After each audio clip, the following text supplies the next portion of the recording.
we have a strong, loyal RFK Jr. fandom on this channel, and boy, do we got some things to talk about. So let's start with this bear story, which is just hilarious because you texted me the story yesterday. I think it was in Instagram or Twitter, whatever it was. And it was just so odd. I mean, I'm like, why is Roseanne there? Why is he talking to Roseanne? It didn't make any sense. And when you sent it to me, I didn't really know anything about it. So I'm like, is this a joke? Like, what's happening? So for people that don't know, basically back in the day, about 10 years ago, RFK Jr. is going falconing. He's big into hawks and falcons, and he sees this Aren't we all, baby. Charlie? Yes, aren't we all? He sees this baby bear that was hit by a car. It's dead. He puts it in his car because he's going to skin it for the meat, which is legal in the state of New York. But then they hunt longer than they thought. He goes to a dinner, and I think it was more downtownish. And so this bear is in the back of his car, and he said, people were drinking and people were having fun. Not him, because he is in recovery. But there was at the time apparently stories of bikers in the bike lane being killed. And so a bunch of people are essentially, I think, drinking at this dinner, and RFK Jr. has to get to the airport. So they kind of think it would be funny if they pretend like this bear was killed by a bicycle in Central Park. And RFK Jr. happened to have a bike in his car too. So they set it up. This is about 10 years ago, for this bear to look like it got hit by the bike. It became a big story. But then apparently there's this New Yorker piece that just came out today where RFK Jr. had to explain it. Hopefully I explained it to folks, but they should go watch it. It's only like 3.5 minutes. It's just crazy because like Roseanne Barr or Arnold, whatever her name is, she's there. I'll be honest, I thought it was hilarious.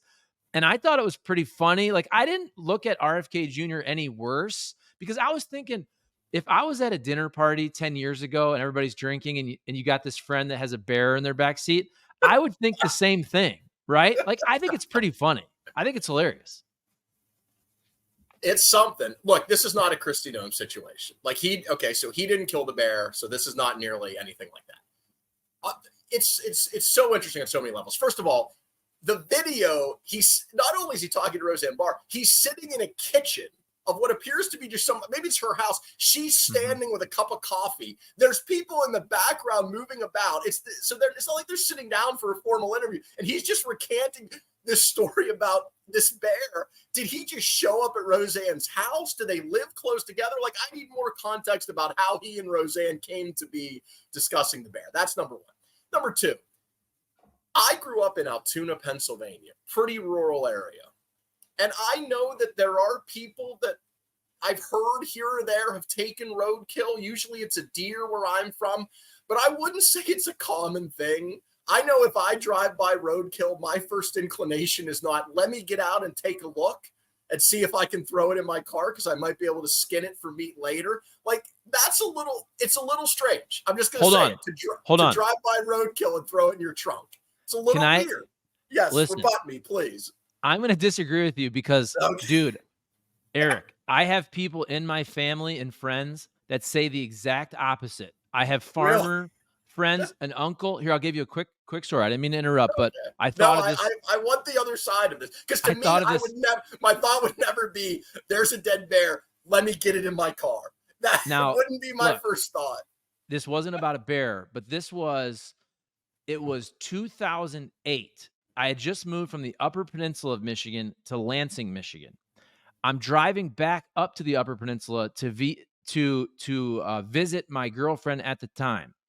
I'm driving on a highway in Michigan where the speed limit's 70, so I'm probably going 79 or 80 on cruise control, and I smoke a big-ass deer. I'm talking about a daddy deer, a buck.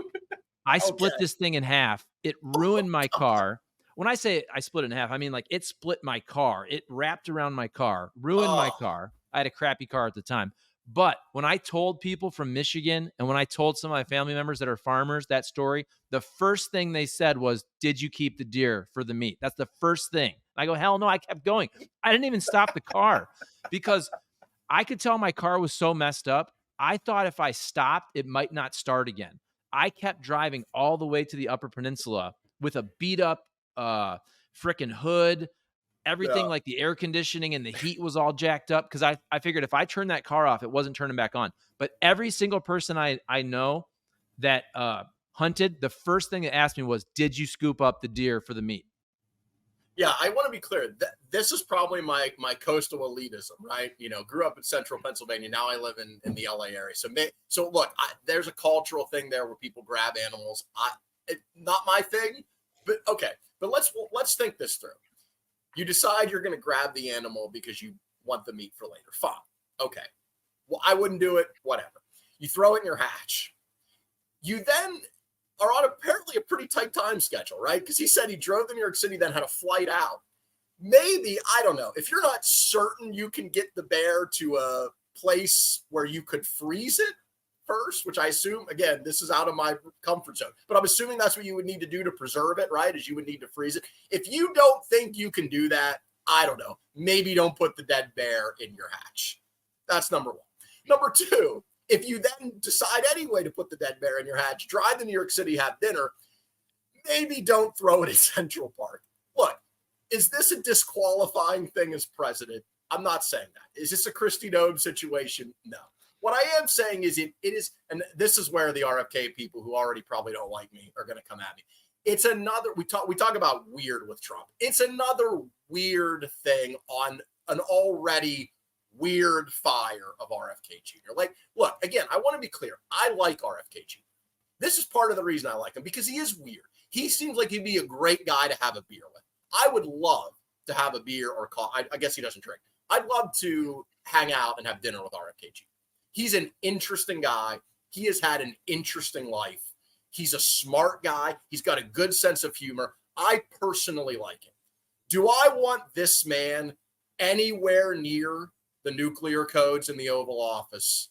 I'm sorry, I don't. I do not. Not just because of this bear incident, I want to be clear, but it's another thing.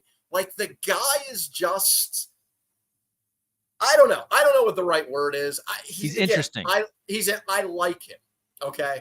There's a lot of people I like who I would never vote for to be president of the United States. I mean, and then the call. So another thing in this New Yorker story that you talked about that was released today is that apparently RFK Jr. has described Trump as, quote, a terrible human being in recent text messages, the worst president ever, barely human, probably a psychopath. Now, you may agree or disagree with a lot of those characterizations, but that is not how RFK Jr. talks about Donald Trump, right? He usually talks about him in fairly warm terms. He actually said Biden was a bigger threat to democracy than a man that you just let me make sure I'm quoting this right. So think about this. You have publicly said that there's two other candidates, right, at the time, Biden and Trump. You have publicly said that the bigger threat to democracy is not the man you describe as a terrible human being, the worst president ever, barely human, and probably a psychopath. That is in private what you're saying about one of the candidates, but in public, Sociopath. Sociopath. Yes, Big sociopath. Big difference, right?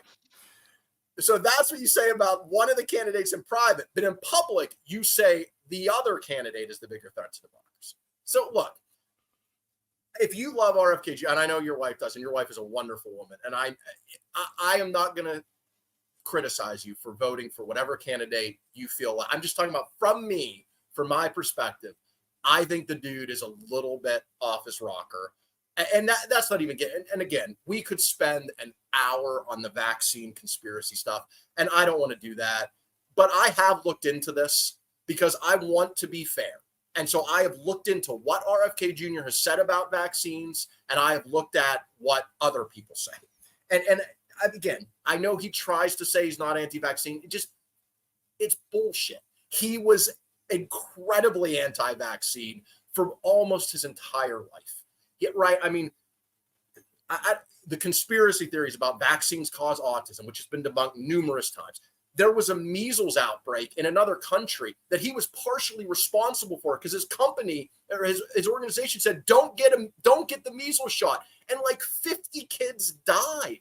I mean, there's the COVID conspiracies that he launched. And then he says, oh, no, I didn't really mean that, implying that Hank Aaron died because he had the COVID vaccine, which wasn't true, saying the COVID vaccines were not effective. They were incredibly effective. They saved the lives of around the world millions of people.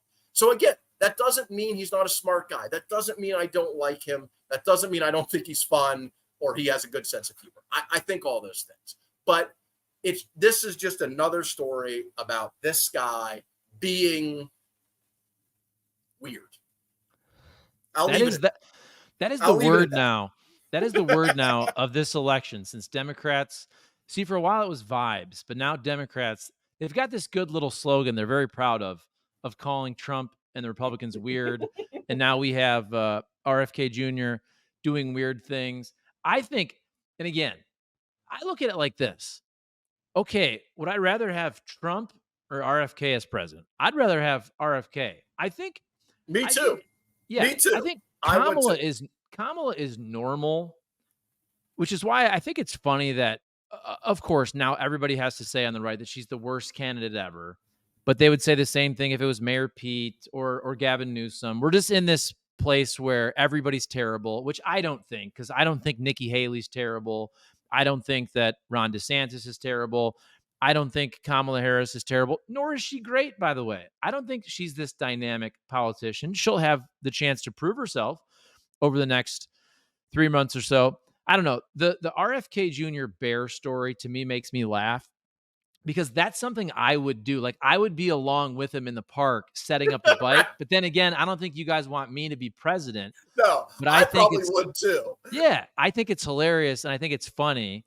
The vaccine, and I want to be clear. I just want to be clear, Charlie. It was just this bear thing, right? Yeah. This bear thing is not that big of a deal. It's not. Right. It's a funny, interesting story. I want to be clear on that. I'm not basing my opinion solely or exclusively on the bear story. I just want to be clear on that for the record. And see, my vaccine discussion about RFK is a little different, because I actually disagree with him more on the COVID vaccine.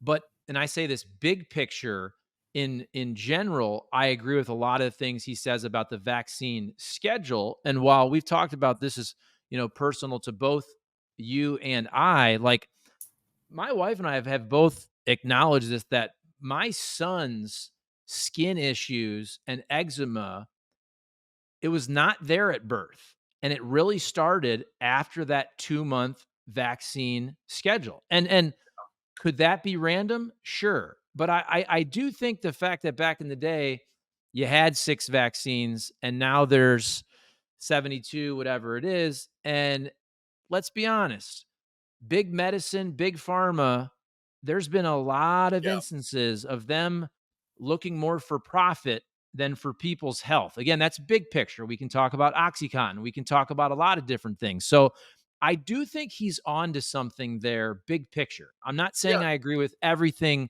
that he stands for, but if you have a child like mine, we're about ready to go to California to the Food Allergy Institute, and he is allergic to everything on earth, and he has eczema, and you start to read that a lot of this eczema and food allergy stuff did come about. There's kind of a direct line to the legislation being passed that basically took liability away from corporations for these vaccines. I mean, I think there's a lot there to investigate. So that's where, big picture, I'm kind of with him on some of this stuff.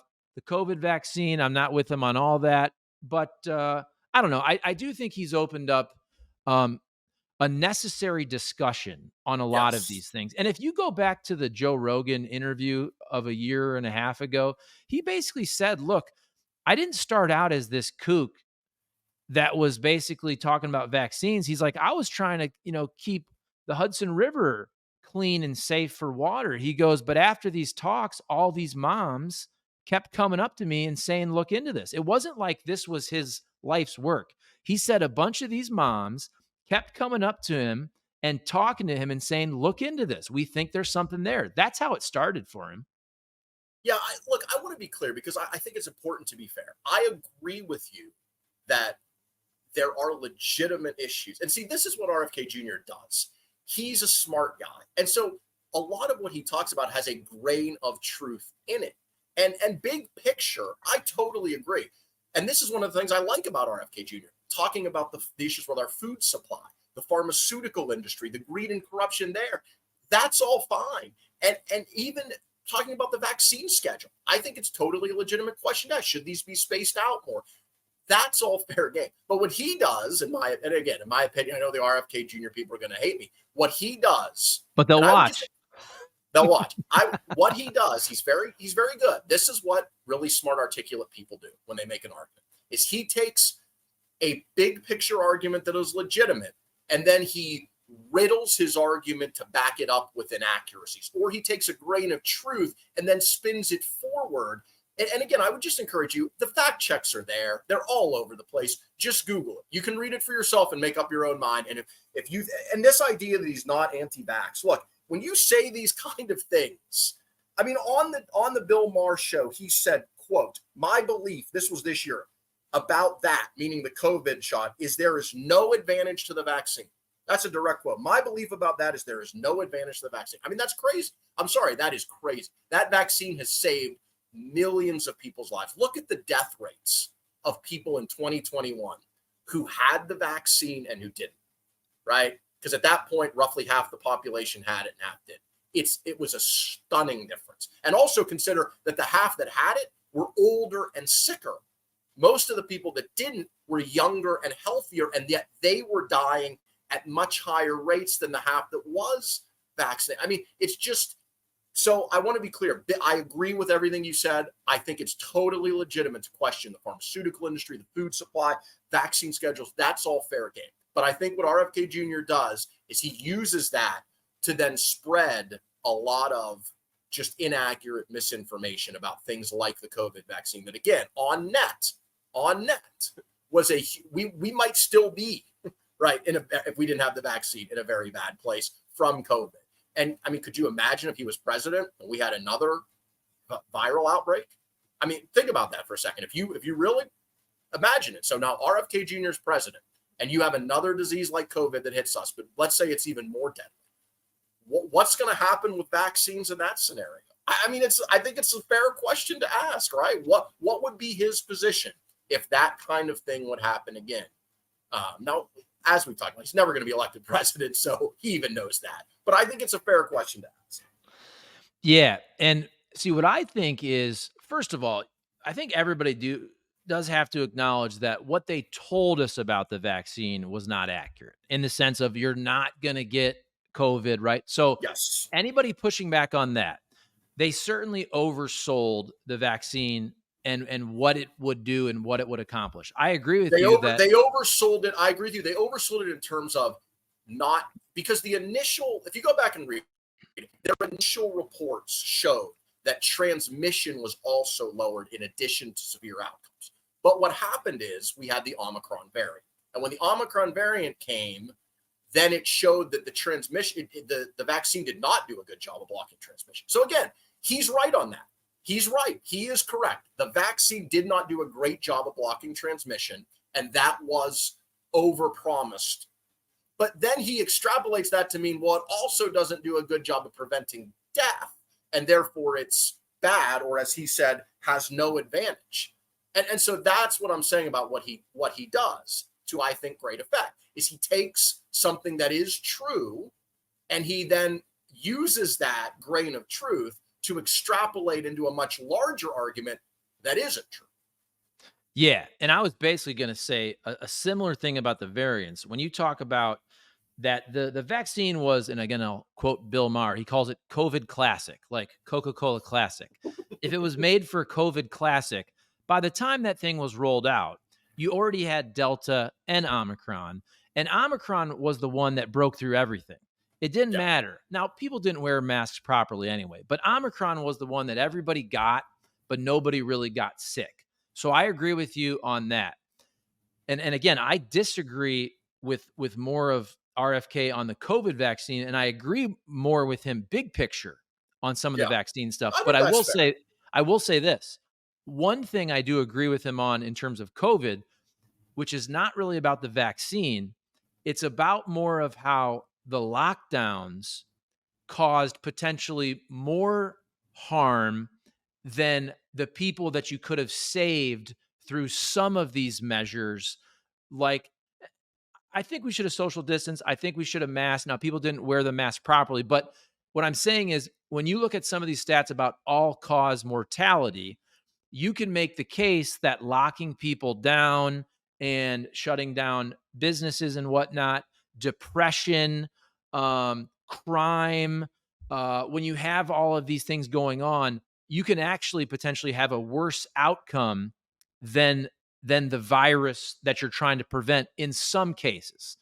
What I'm trying to say is that that's different depending on where you live, right? But I think there's something to that where if you shut everything down and everybody's depressed and they've lost their business and you have depression and suicide and all that, in some cases you can go too far with your restrictions and things can actually be worse. Again, I think that's a fair debate.